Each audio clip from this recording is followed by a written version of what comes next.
رسول اللہ، یہ کچھ سوالات ہیں۔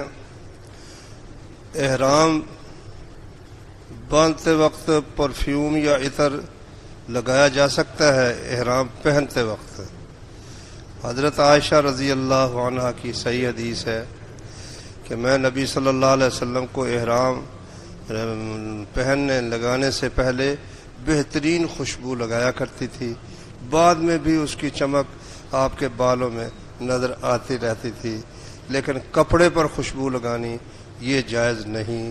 البتہ جسم پر خوشبو لگائے جس کا اثر بعد میں بھی رہے، اس میں کوئی حرج نہیں، لیکن احرام باندھنے کے بعد پھر خوشبو لگانا یہ جائز نہیں جب تک احرام کی حالت میں ہو۔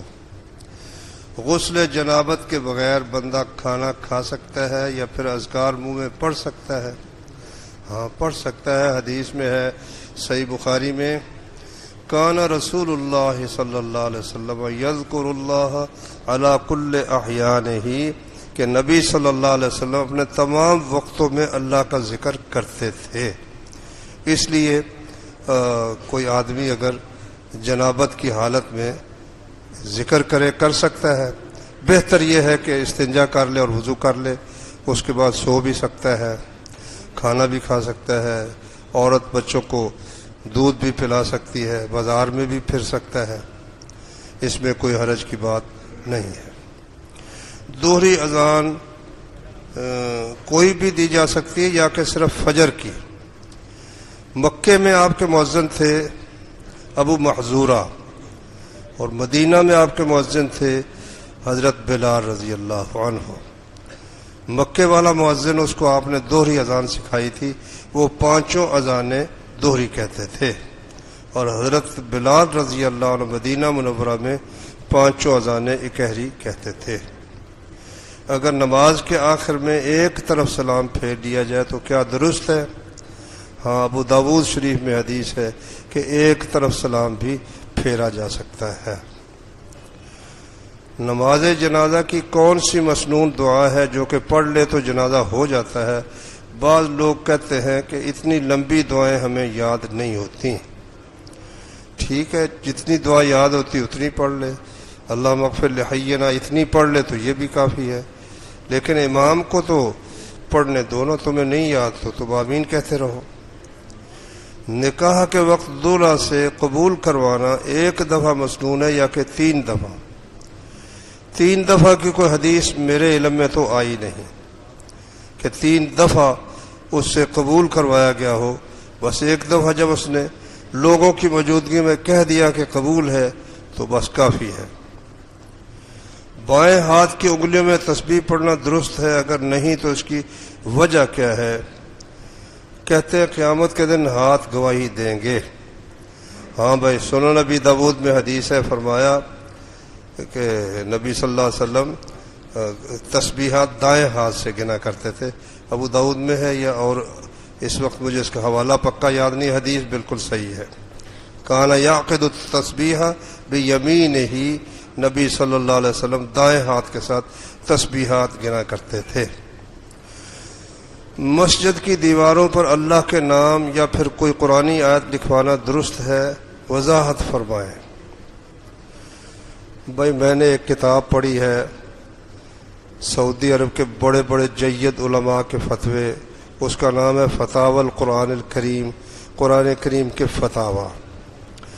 اس میں کئی جگہ یہ فتویٰ پوچھا گیا ہے۔ مثال کے طور پر بعض نے اس طرح پوچھا کہ جی کوئی کیلنڈر آئے ہے مملکت سعودیہ میں، تو کسٹم والوں نے ہمارے روک لی ہے کہ وہ تم نہیں اندر نہیں جا سکتے مملکت کے، تو آپ کیا کہتے ہیں اس کے متعلق؟ تو سارے علماء، عبدالعزیز بن باز اور جتنے بڑے بڑے تھے، نے کہا بھئی یہ قرآن کریم کی آیات اس لیے نہیں کہ وہ دیواروں کی زینت بنائی جائیں، اس لیے یہ نہیں لکھنی چاہیے۔ ان کا فتویٰ بھائیو یہ ہے۔ باقی اگر کوئی تعویل اپنے خیال میں کرتا ہے کہ اس طرح دعوت پھیلتی ہے، ایک دفعہ تو کوئی پڑھتا ہے، اس کے بعد میرے علم میں تو کوئی نہیں کہ بار بار کوئی پڑھے۔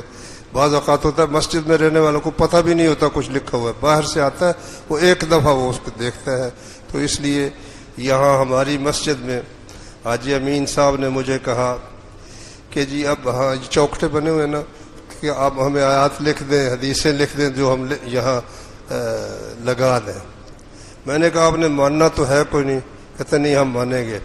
میں نے کہا پھر اس کو صاف ہی رہنے دو تاکہ گجرانوالہ میں کوئی ایسی مسجد ہو جس میں صاف رکھا گیا۔ انہوں نے مان لیا ماشاءاللہ، اللہ ان کو جزائے خیر دے، ورنہ یہ جو مسجد کے نگران حضرات ہیں کب کسی کی بات مانتے ہیں۔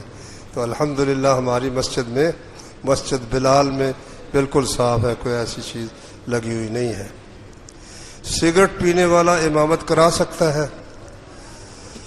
اللہ اکبر، جب اسلام کمزور ہو جائے نا دین تو پھر ایسے ہی ہوتا ہے۔ صحیح بخاری میں حدیث ہے حضرت عمر بن خطاب رضی اللہ عنہ کی، انہوں نے فرمایا کہ نبی صلی اللہ علیہ وسلم جب کوئی پیاز یا تھوم کھا کر آتا تھا تو اس کو مسجد سے نکال دیتے تھے۔ کس وجہ سے؟ کہ بدبو ہے اس کی۔ تو سگریٹ کی بدبو تو بدترین گندی مرنے کے ساتھ بھی ختم نہیں ہوتی۔ اگر اللہ کے نبی ہوتے تو ان کو امامت کرانے دیتے، ان کو مسجد سے نکال دیتے۔ مگر مشکل یہ ہے، اب اختیار ان لوگوں کے پاس ہے جو سگریٹیں پیتے ہیں۔ تو اب ہم سے تو کسی نے پوچھنا ہی نہیں امامت کرا سکتا ہے کہ نہیں، ہم تو کہیں گے اللہ کے نبی کے حکم کے مطابق جو بدبو اس سے آتی ہے اس کو مسجد سے نکال دینا چاہیے۔ شادی سے پہلے لڑکی لڑکا آپس میں مل سکتے ہیں؟ نبی صلی اللہ علیہ وسلم نے فرمایا کہ کوئی بھی مرد یا عورت جو آپس میں محرم کا رشتہ نہیں یا خاوند بیوی نہیں، جب وہ اکیلے ملتے ہیں تو شیطان ان کا تیسرا ہوتا ہے، وہ ان کو ایک دوسرے کی نگاہ میں خوبصورت کر کے دکھاتا ہے۔ یہ حرام ہے بالکل۔ ہاں دیکھ لینے میں کوئی حرج نہیں، مرد جس سے شادی ہونی ساری زندگی گزارنی ہو دیکھ لے اس کو، عورت بھی اس کو دیکھ لے، یہ ٹھیک ہے۔ لیکن اب ان کو بٹھا کر باتیں کرانا یہ تو کوئی اس کی مثال ملتی نہیں ہے۔ احرام پہنتے، یہ تو ہو گیا، یہ بھی ہو گیا۔